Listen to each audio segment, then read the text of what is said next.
প্রিয় ভাইরা, মিথ্যাবাদীদের সাথে থাকলে কি পরিণাম? আপনি নিজে লোকটা ভালো, আপনি নিজে মদ খান না, গাঁজা খান না, হেরোইন খান না, আপনি নিজে লোকটা অনেক ভালো, কিন্তু আপনি যদি এই জাতের লোককে সহযোগিতা করেন, আমাদের অবস্থাটা কি দাঁড়াতে পারে? 3 চিল্লা দিয়ে মুরব্বি বাড়ি আসছে,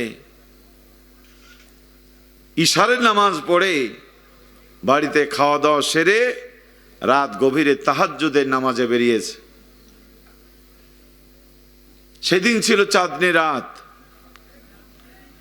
কিছু দূর যাওয়ার পরে দেখলো পাড়ার এক যুবক এক ডাব গাছে ওঠার জন্য খুব চেষ্টা করছে, কিন্তু গাছে উঠতে পারে না। মুরব্বি চিন্তা করলো, হারে যুবক মানুষ এত হয়রান পেরেশান। কাছে গিয়ে জিজ্ঞেস করছে, আচ্ছা কখন থেকে তুমি এইগুলো চেষ্টা করছো? বলে, অনেকক্ষণ হয়ে গেল। আমার কাছে থেকে কি আশা করো? সে বলল, চাচা যদি একটু ধাক্কা দিতেন। তা আপনার মনে মায়া লাগলো, আপনি আস্তে করে তাকে ধাক্কা দিলেন। আপনার ধাক্কা পেয়ে ছেলে এখন ডাবের গাছ, ডাব পেড়ে ডাব খেয়ে সে বাড়িতে গিয়ে ঘুমাচ্ছে। আর আপনি তাহাজ্জুদের নামাজ পড়ে কান্নাকাটি করে যায় নামাজ ভিজিয়ে আরো কিছু জিকির আজকার করে ফজর পড়ে আরো কিছু জিকির আজকার করে আপনি সকালবেলায় বাসায় ফিরলেন। আচ্ছা বলেন তো দেখি, এই যে লোকটা ডাব গাছে তুলে দিল, তার কি কোনো নেকি মানে গুনাহটনা হবে? একটু কথা বলেন, হবে? কেন? আচ্ছা এই যে মুরব্বি তাকে তুলে দিল, এটা তো ওই ছেলের বাপের গাছ না? এ ভাই কি বাবার কথা বলছেন না কেন? এটা তার বাপের গাছ। তা আপনারা বুঝলেন কি করে? রাতে এসেছে এই জন্য। এই তো সুন্দর কথা। এটা যদি তার বাপের গাছ হতো তাহলে রাত্রে আসা দরকার হতো না, ঠিক না? এ রাতে আসা দেখেই বোঝা যায় যে এটা তার বাপের গাছ না।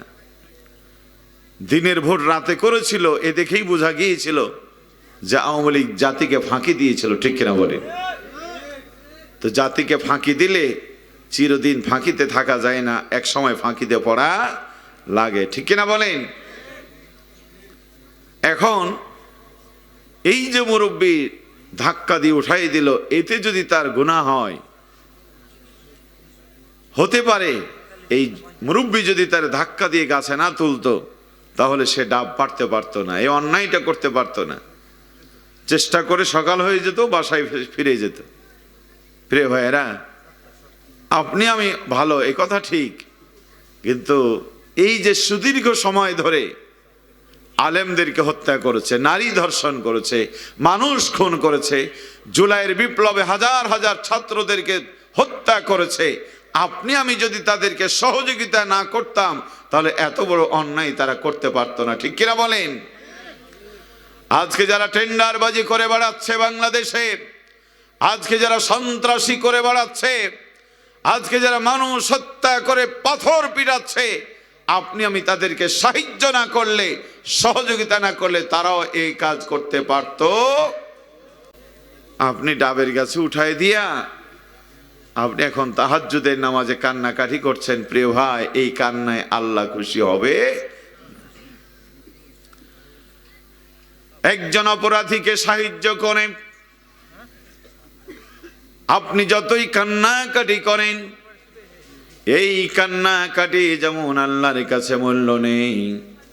আপনি নামাজ পড়বেন, রোজা রাখবেন, হজ করবেন, যাকাত দিবেন, মিথ্যাবাদীদের সাথে থাকবেন, আল্লাহর দরবারে ইবাদত কবুল হবে না। এই কথা বলেছিলেন সকল নবী আলাইহিমুস সালাম। স্বজাতিদেরকে ডেকে ডেকে এমন কথা তিনি বলেছিলেন। সম্মানিত ভাইয়েরা আমার, আমাদের জন্য দুর্ভোগ, এই জাতির জন্য দুর্ভোগ। মানুষ মানুষকে যখন সত্যের পথে ডাকে, সেই ডাকে তো সাড়া দেয় না। যারা ডাকে তাদের গলাও যাতে ফুলের মালা পরাই না, বলেন ঠিক কিনা? মুসা আলাইহিস সালাম ডেকেছিলেন, জাতি ঐক্যবদ্ধ হয়ে মুসা আলাইহিস ইসলামকে সাগর পার করে মিশরের এরিয়া পার করে তাড়িয়ে দিতে চেয়েছিল। ইব্রাহিম আলাইহিস সালাম বলেছিলেন, জাতির লোকেরা তারে জ্বলন্ত আগুনে নিক্ষেপ করেছিল। বিশ্বনবী এই কথা বলেছিলেন। আল্লাহর হাবিব বিশ্ব নবীর বিরুদ্ধে ষড়যন্ত্র, এমন জেলখানে আটকিয়েছে, হত্যার ষড়যন্ত্র করেছে। মায়ের দেশ, বাবার দেশ থেকে প্রিয় হাবিব বিশ্ব নবীকে তারা তাড়িয়ে দিয়েছে। বলেন ঠিক কিনা? কোরআন বলছে, ইয়া হাসরাতান আলাল ইবাদ মা ইয়াতিহিম মির রাসূলিন ইল্লা কানু বিহি ইস্তাহজিউন। বান্দাদের জন্য আফসোস, এমন কোন নবী রাসূল পাঠালাম না যাদের সাথে তারা ঠাট্টা ইয়ারকি না করেছে। সম্মানিত ভাইয়েরা আমার, আল্লাহকে ভয় করো, সত্যবাদীদের সাথে হও। আল্লাহকে ভয় করলে কি হবে? কোরআন বলছে, ওয়াইন তাসবিরু ওয়া তাত্তাকু লা ইয়াদুররুকুম কাইদুহুম শাইআ। আল্লাহকে ভয় করে ধৈর্যের উপর ধৈর্য ধারণ করবে যারা, আল্লাহ পাক বলেন, আমি তোমাদের বিরুদ্ধে যারা ষড়যন্ত্র করবে, ষড়যন্ত্রকারীদের ষড়যন্ত্র আমি নস্যাৎ করে দেব। পড়েন আল্লাহু আকবার। ফেরাউনের বিরুদ্ধে ষড়যন্ত্র করেছিল জাতি। মুসা আলাইহিস সালাম ধৈর্য ধারণ করলেন। আল্লাহ রাব্বুল আলামিন মুসা আলাইহিস সালামকে বাঁচায় দিলেন, আর ষড়যন্ত্রকারীদেরকে ওই সাগরের ভিতরে চুবাই মারলেন। ও আল্লাহ আজও আকাশে আছে না নাই? ইয়াকুব আলাইহিস সালামের ছেলেরা মাহারাই ছোট্ট ইউসুফকে তারা সহ্য করলো না। বাবা একটু কাছে কাছে রাখে, মা মারা গেছে, এতিম ছেলেটার একটু কাছে কাছে রাখে, অন্যান্য ভাইদের এটা সহ্য হলো না। বাবার কাছ থেকে নিয়ে গেলেন,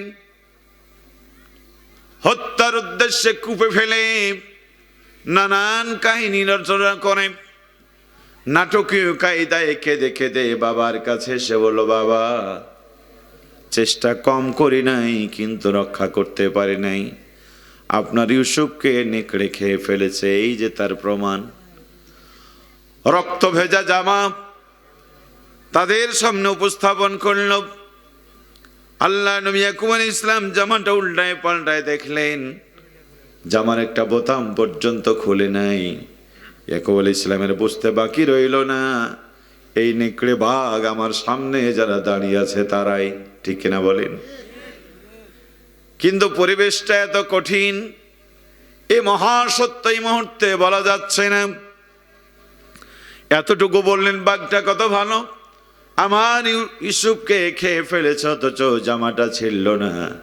ফাসাবরুন জামিল, আমার জন্য এখন উত্তম ধৈর্য ধারণ করাটাই কাজ।